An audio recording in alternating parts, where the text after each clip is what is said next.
I have been completely disorganized for the past few months. So, it's been a minute. I hope everybody's doing all right. I am all right. I'm not great. I'm all right. As many of you know, this year has been quite the adventure. My grandmother passed earlier this year. I moved across the country. I went to Japan. And now I'm trying to find something to make this all feel normal. And I think that's the hard part, but also the easy part, because all I'm doing is living my life, and that is normal. Maybe certain, adventures, certain situations are a little out of the ordinary. Going to Japan was definitely out of the ordinary. Moving across the country is out of the ordinary, but an opportunity nonetheless. But if I'm being honest about this opportunity, moving across the country, moving into my grandmother's house, I am not loving it. I loved the trip. A cross-country drive has always been on my bucket list. But with everything else going on, it has been, I guess it's made the transition back east a bit difficult. In the 10 years that I lived in California, I was able to carve out my own life. And it wasn't easy, but it was mine. And it was, for the most part, drama-free, because I had control over it. But when you move back to be closer to family, there's now things that complicate things, especially when I moved into a house that is, I don't own. I don't own this house. I have not purchased it. And at this rate, with the way the family is and with the way the economy is, I don't know if I'm going to be able to purchase it. And that's a feeling, a feeling on its own. I'm hoping things will change a bit to make things a little bit, more manageable. But I think moving across country when you are either your own business or, in my instance, I'd been a stay-at-home mom and I'm getting back into the workforce now. But that transition has been hard. It's been hard to find work that makes sense. And my husband closed his business and had a really good career in California. And now there's nothing. So it's been challenging. Nothing that we can't get through, but it's been challenging. And that's just our everyday life. And not and not what's been going on, in the background at all times, which is dealing with Sky's disappearance and having the opportunity to go to Japan. And that would not have been able to happen without all of you. And for that, I have no words. And I think I've been sitting in silence for quite some time, just trying to wrap my head around how to even express my gratitude. And I think it's also been hard because I went to Japan and it was tremendously successful. It exceeded all expectations. I was able to, everything was in control. But now I'm back and I'm waiting again. I'm waiting again for something else, for results, for some sort of answer. And while I'm like in this limbo, it's hard to find a way to give my thanks when I don't really have an answer for everybody else. Because I know everybody's waiting. And that weighs heavy on me because I don't have an answer. It feels like I'm just forever waiting. And I'm a pro at this, but it's hard to expect everybody else to be as patient. And it makes me just, want to bury my head in the sand and just close off from the world. And that's kind of what's been happening. A bit of retreating, avoidance, the ebbs and flows of depression. Because I've reached this pinnacle of what I wanted to achieve out of this. Out of Surviving Sky, out of, this other half of Surviving Sky where I tell you all about the emotional and mental health side of things in regards to a missing persons case and just navigating life with it. And I think it's kind of like if you're an artist, you work on a piece. And this piece takes hours, days, weeks, months, sometimes years. And then when you're finally done, it's a bit of a letdown.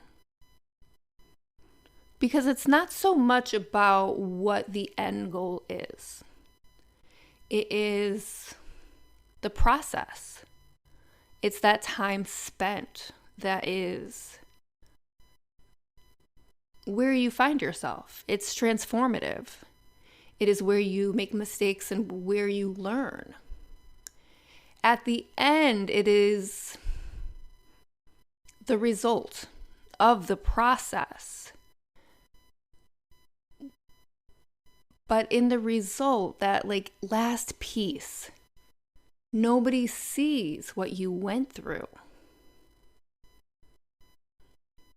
I think that's interesting. It's an interesting concept in my case because I've been documenting and you've been seeing through TikTok or Instagram, YouTube, the podcast, you've been seeing every side of it, every side that I'm, pretty much comfortable sharing. I think I share all the sadness and not so much all the good things. That's something that's just a personal, maybe a character flaw of mine. There's something more intriguing about, I guess, the sadness and the drama of things rather than when things are going well for somebody. So I've shared that. So you've seen the process. But what happens when it's over? What happens when I get answers? And this is a part that I am, I think, struggling with. I don't know when a phone call is going to come. Sometimes I hope that it's just, I get the phone call and it's an ideal situation and I'm home, I'm alone, and I can sit with whatever result I get. But then there's the countless other scenarios that I could find myself in. Maybe I'm driving and I just can't take the call. Maybe my son's with me and he just won't let me take the call. Maybe I'm just having a good day at an amusement park. I'm out with my family and I get the call. And those are the scenarios that I have in my head right now. knowing full well that I have no control over when and if I get this call. Like, what is it going to look like? Am I going to be, 2 days into a new job and I get the call? And then I have to explain to people that I don't know who hired me based on my professionalism, and then I get the call.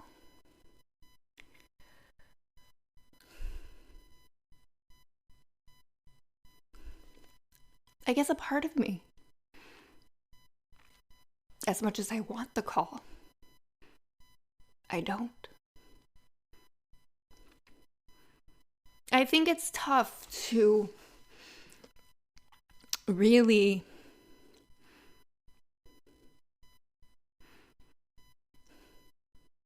explain how this guy's disappearance has become such a big part of my life, that it's just another thing to grieve when there's nothing left for me to do when I get the answers. And also, what happens if I don't? What happens if there's no hit on the DNA? What then? It's more unknown. And as comfortable as you can become when you're put in this situation, when you're comfortable in this unknown, there's so many more unknowns that can appear. And every unknown is different. And you just don't know how you're going to react. See, it's just unknowns on top of unknowns. Not knowing what information I'll get, and not knowing how I'll react, and not knowing where I'll be when I get it.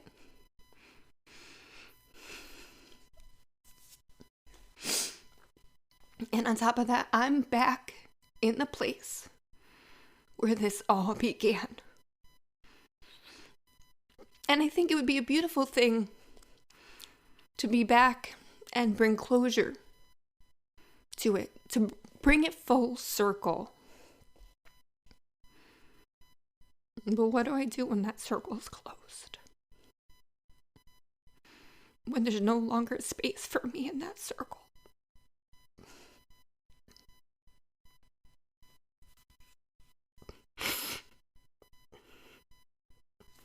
I've never had a circle of my own.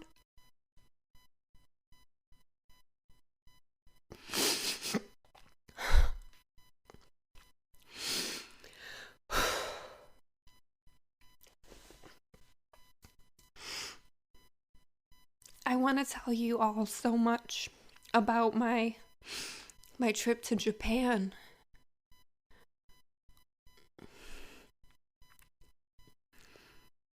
I want to tell you how it went, but there's a part of me who's holding on to it for selfish reasons.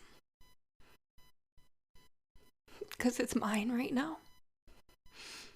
It was my experience, my achievement, something that I've wanted for so long, and I got it.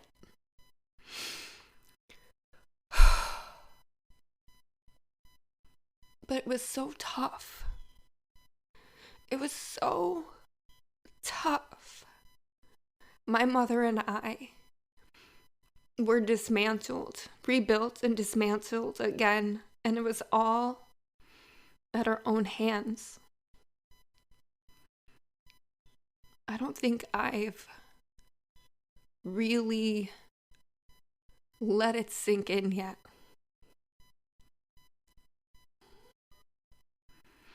I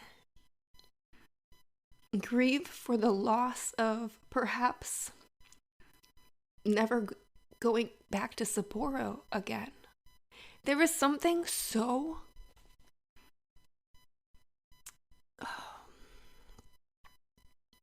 touching, so moving, so soul changing about this trip.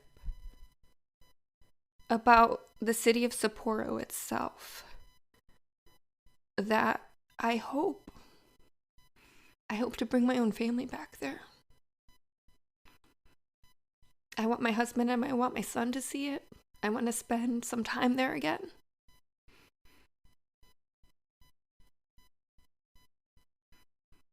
And I'm so glad me and my mom both agreed that that trip was exactly what we needed. It brought so much more insight, and it was able to help us heal and change our perspective. And we were able to give thanks to the people who were there to help us, and just to the people of Japan. It was just so life-changing. And I'm also so happy that we were in a place where we were able and open and willing to have our perspectives changed. We needed that. We needed that. It's part of the healing process. And it was such a privilege to go back, to have this moment. I was thinking about all the years that had gone by, but what that trip would have looked like if it had been just 2 years after the fact, or 5 years, 10 years. It would have been different. This year was when it was meant to happen. It was flawless.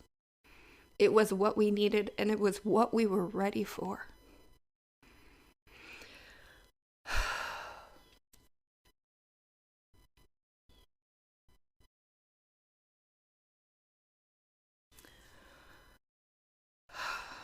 I know that change happens, and it's good for us. But change also can hurt. It can be painful. And when a lot of change happens at once, it feels overwhelming. And I tell myself I'm ready for everything, anything. Because what choice do I have? I can't stop it. This is what I'm supposed to do. This is what I'm meant to do. This is how things will unfold, and I will be better off in the future because of it.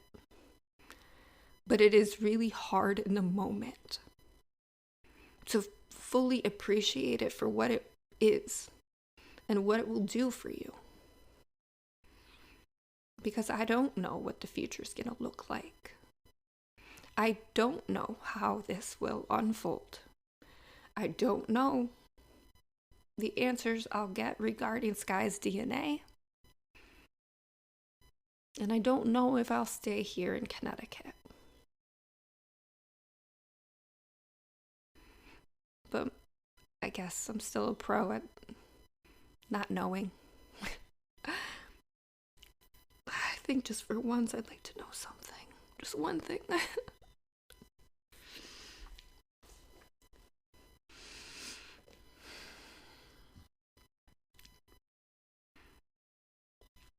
But I'm not meant to. Not right now. Maybe later. Maybe something. Maybe something will be more known to me. I guess I know my family's here, and I'm not alone in this. And I have you guys who have been with me throughout all of this.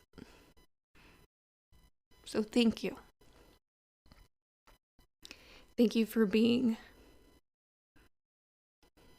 a known in my life.